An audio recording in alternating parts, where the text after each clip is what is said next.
అందరూ ఎలా ఉన్నారు? బాగున్నారా? కాకరకాయ అండి, అటు ఇటు తొడుములు తీసేసి ఇలా లేయర్గా నిలువుగా కట్ చేసుకోండి.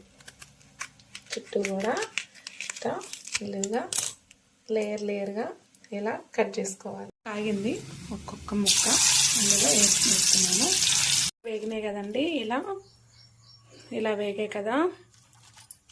దీనికి కావాల్సినవి గోధుమ పిండి, ఉప్పు, కారము, రాక్ సాల్ట్ వేసానండి, పసుపు, ఎల్లుల్లిపాయ ఖచ్చితంగా ఉండాలి, మెంతిపిండి, ఇంగువ, జీలకర్ర. వీటిని 2 స్పూన్ల నెయ్యితో కలుపుకుందామండి, అంటే ముద్ద అవ్వటం కోసము అన్నమాట.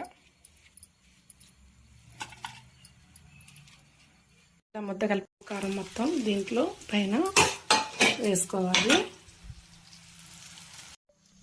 వెరైటీగా కాకరకాయ అనమాట. ఇలా చేయండి, వారం రోజులు ఉంటుంది.